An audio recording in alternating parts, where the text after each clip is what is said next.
사도 바울은 갈라디아서에서 그리스도인에게 주어진 자유를 설명합니다. 그 자유에 대해서 어제 살펴보았습니다. 그러면서 우리에게 당부하는데 어떤 당부를 하는가? 오늘 본문의 첫 절인 갈라디아서 5장 13절입니다. 형제들아, 너희가 자유를 위하여 부르심을 입었으나 그러나 그 자유로 육체의 기회를 삼지 말고 오직 사랑으로 서로 종노릇하라. 하나님이 주신 자유를 육체의 기회로 삼지 말라라고 했습니다. 율법주의자들은 자유에서 속박으로 되돌아가려는 사람들이고, 율법 폐지론자들은 자유를 방종으로 전락시키는 사람들입니다. 교회 안에 항상 이와 같은 상반된 두 부류들이 있어 왔습니다. 그리스도인의 자유는 죄로부터의 자유입니다. 그러니까 freedom from sin, 죄로부터의 자유이지 죄를 향한 자유가 아닙니다. 성경은 내 뜻대로 하는 것을 자유다라고 말하지 않습니다. 내 뜻대로 행하다가는 오히려 자유를 잃어버릴 수 있다라고 말씀합니다.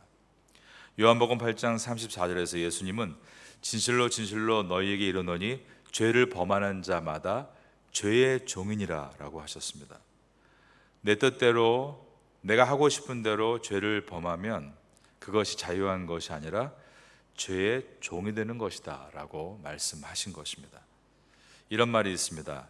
자유의 첫째 조건은 자유의 한계에 있다. 우리가 생각해 보아야 될 말입니다.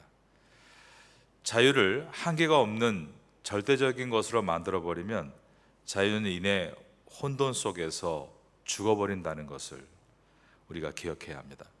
16절에서 사도 바울은 이렇게 말씀합니다. 내가 이르노니 너희는 성령을 따라 행하라. 그리하면 육체의 욕심을 이루지 아니하리라. 그리스도인의 자유는 육체의 욕심을 이루는 자유가 아니라 육체의 욕심을 이기는 자유다라는 것입니다. 그러므로 그리스도인의 자유는 방종에 빠진 볼품없는 자유가 아니라 절제를 가진 품이 있는 자유입니다. 사도 바울은 이어서 자유에 대한 주의를 당부하는데 그것은 자신의 자유가 이웃을 희생시켜서는 안 된다라는 것이었습니다. 15절 말씀입니다.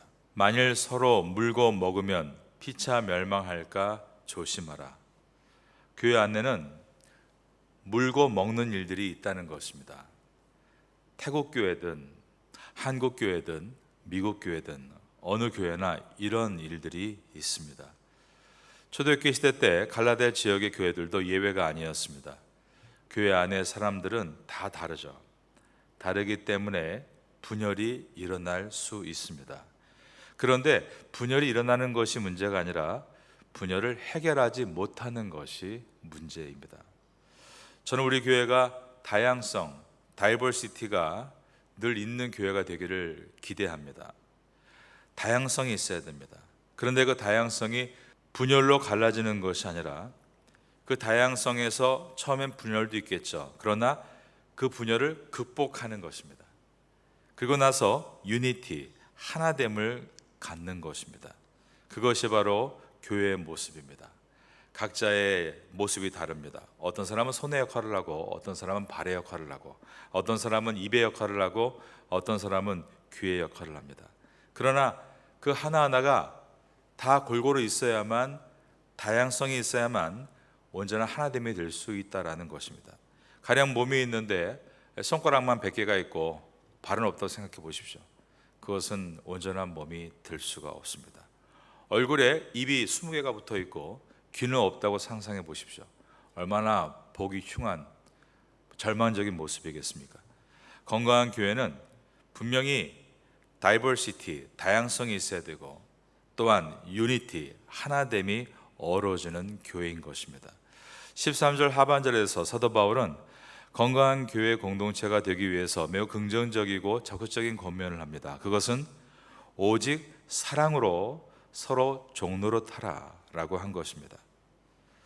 5장 13절 말씀. 형제들아, 너희가 자유를 위하여 부르심을 입었으나 그러나 그 자유로 육체의 기회를 삼지 말고 오직 사랑으로 종노릇하라. 자유의 소극적인 의미는 죄로부터의 자유입니다. 그런데 자유의 적극적인 의미는 freedom to love, 사랑을 향한 자유입니다. 죄로부터의 자유, 그리고 사랑을 향한 자유, 바로 이 자유를 위해서 이곳에 파테야 선교교회가 세워진 줄로 믿습니다. 우리는 우리 교회 모든 성도들과 함께 우리의 진정한 자유는 죄로부터 자유하는 것이다. 죄를 향한 자유가 아닙니다. 예수님 믿고 더 죄를 향해 달려가는 것이 아니라 죄로부터의 자유다.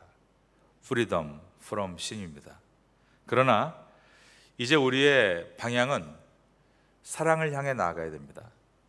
사랑을 향한 자유, 자유롭게, 힘차게, 멋지게 사랑을 향해 달려 나아가는 것입니다. 우리가 나눠줘야 될 사랑의 대상을 향해 달려 나아가는 것입니다. 우리가 이러한 자유를 누리고 보여줄 때 사람들은 자유에 대해서 다시 생각하게 될 것입니다. 마음껏 죄를 지으면 마음이 상쾌해지는 것이 아니라 후회가 남고 괴로움이 쌓입니다. 심각한 영혼의 목마름이 이어지는 것입니다. 그 괴로움에 처한 사람들에게 진정한 대안은 우리가 교회라는 이 공동체와 함께 진정한 자유가 무엇인가를 보여주는 것에 있습니다. 진정한 자유, 그것은 거룩을 향한 자유이고 마음껏 섬기고 사랑하는 자유입니다. 그 자유를 누리며 사는 그리스도인이 진정한 자유를 갈망하는 이 땅의 모든 구도자들에게 대안인 것입니다. 그리스도 안에서 멋진 자유를 우리가 배워갈 때 진정한 자유를 찾는 사람들에게 우리가 대안이 되는 것입니다.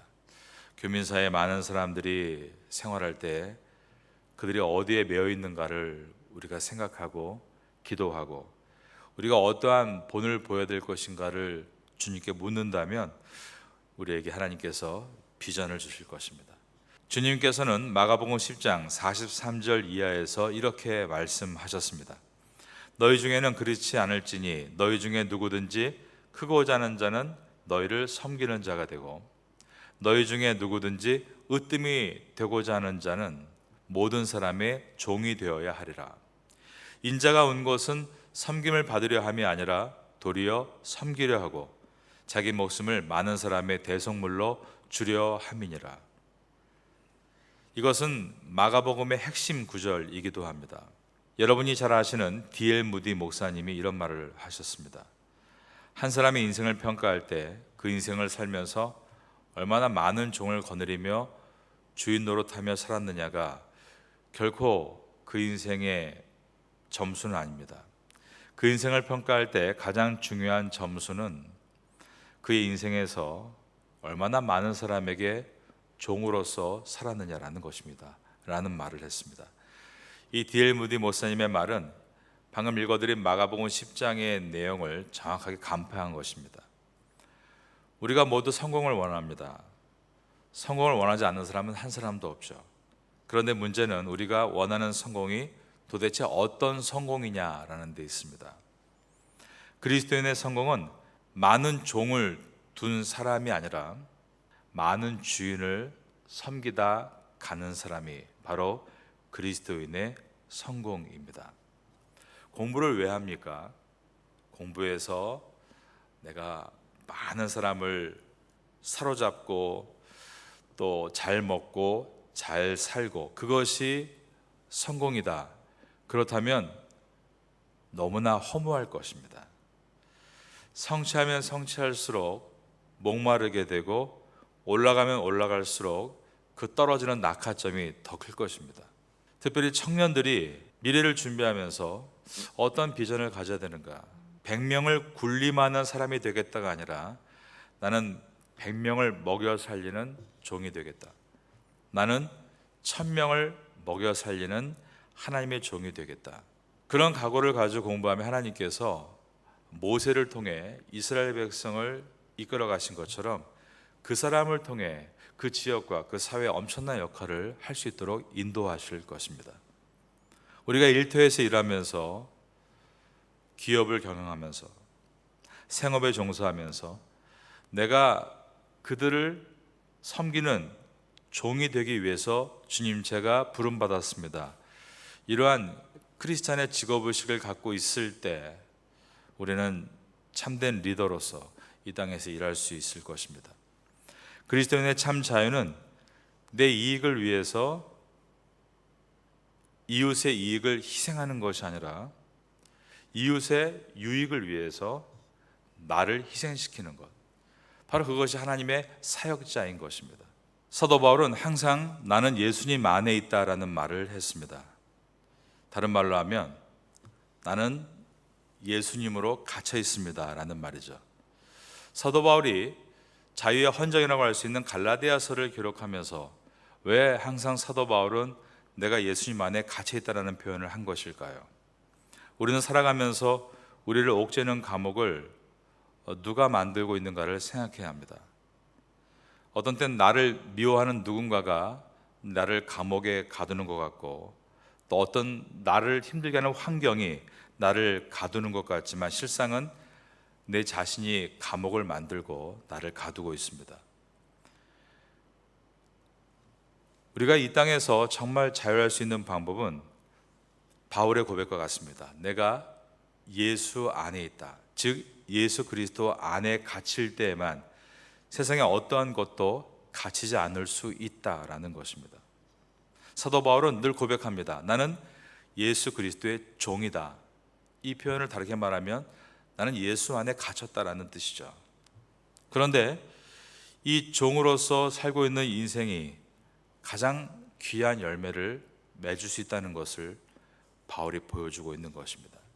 그는 또 말합니다. 나는 사도다.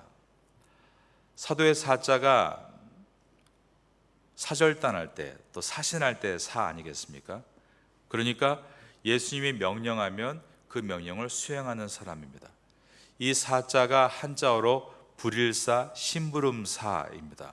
예수님의 뜻을 그대로 순종해서 심부름을 한다. 바로 이것이 청지기의 모습인 것입니다. 사도 바울은 자신의 정체성을 오직 예수 그리스도 안에 두고 있었습니다. 그렇기 때문에 그 어떤 것에도 매이지 않았습니다. 그것이 참된 자유인 것을 보여준 것입니다. 그리스도인의 자유는 방종이 아니라 절제입니다. 그리스도인의 자유는 이웃 위에 군림하는 자유가 아니라 섬기는 자유입니다. 우리는 많은 믿음의 선배들의 모습을 통해 이것을 확인하게 되는 것입니다. 많은 사람들이 자신의 과거로부터 자유롭지 못합니다. 과거에 감옥에 갇혀 살고 있는 교민들 태국 땅에 있습니다. 죄책감이란 감옥, 불확실성, 혼란이란 감옥에 사로잡혀 있습니다. 미래에 대한 두려움, 그것도 한 감옥이라고 말할 수 있습니다. 두려움과 염려, 그리고 완벽주의적인 자신의 성격에 갇혀 있는 사람도 있는 것입니다. 또 누군가를 의존해야 되는 관계의 감옥에 갇힌 사람도 있습니다. 술과 마약과 약물, 성적 쾌락이라는 중독에 갇혀 있는 사람들도 있습니다. 또 남의 시선에 갇힌 사람도 있습니다.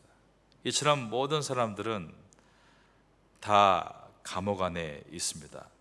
그런데 이것을 5장 19절부터 21절까지 다양한 문장으로 소개합니다. 우리는 음행과 더러운 것과 호색과 우상 숭배와 주술과 원수 맺는 것과 분쟁과 시기와 분냉과 당짓는 것과 분열함과 이단과 투기와 술 취함과 방탕함과 이와 같은 모든 것들에 대해 갇힐 수 있다라는 것입니다. 사람은 결국 마지막 그의 열매로 그를 평가할 수 있습니다. 성령께서 내주하실 때 성령께서 우리의 성품을 통해서 표출하시는 것들이 있습니다. 그것은 갈라디아서 5장 22절부터 나오는 성령의 9가지의 열매들입니다. 우리 한번 이 내용을 확인해 보겠습니다. 5장 22절과 23절 말씀 여기에 나와 있습니다. 오직 성령의 열매는 사랑과 희락과 화평과 오래 참음과 자비와 양선과 충성과 온유와 절제니 이 같은 것을 금지할 법이 없느니라. 성령께서 내주하시고 성령의 열매가 나타나는 사람은 시간이 지날수록 육체의 정욕을 이깁니다. 24절입니다. 그리스도 예수의 사람들은 육체와 함께 그 정욕과 탐심을 십자가에 못 박았느니라.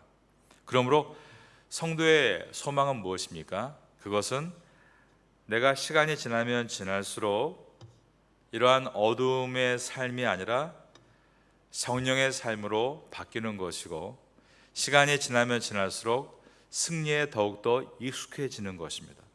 지금은 우리가 많이 실패하고 넘어집니다. 그러나 여러분 한번 돌아보십시오. 과거에는 더 심했습니다. 그러나 점점 좋아지고 있는 우리를 보게 됩니다. 그것은 우리가 성화라는 과정을 거친다라고 말하고, 점점 시간이 지날수록 좋아하신다는 뜻으로 시간은 우리 편입니다. 왜 그렇습니까? 우리 안에 성령께서 내조하시기 때문입니다. 성령의 열매가 결국 맺히게 될 것입니다. 참된 행복이 그 뒤를 따르는 것입니다. 25절입니다. 만일 우리가 성령으로 살면 또한 성령으로 행할지니 헛된 영광을 구하여 서로 노엽게 하거나 서로 투기하지 말지니라. 마음이 변하고 그 결과 생활도 점점 바뀌고, 그랬더니 열매가 나타나게 됩니다. 이것이 바로 주님께서 우리에게 주신 두 가지, 첫 번째는 참된 목자는 양으로 생명을 얻게 하고 구원의 부분이고, 두 번째는 더 풍성히 얻게 하려 함이라, 생활의 회복입니다. 그 회복이 여러분께 있게 되기를 예수님의 이름으로 축원합니다.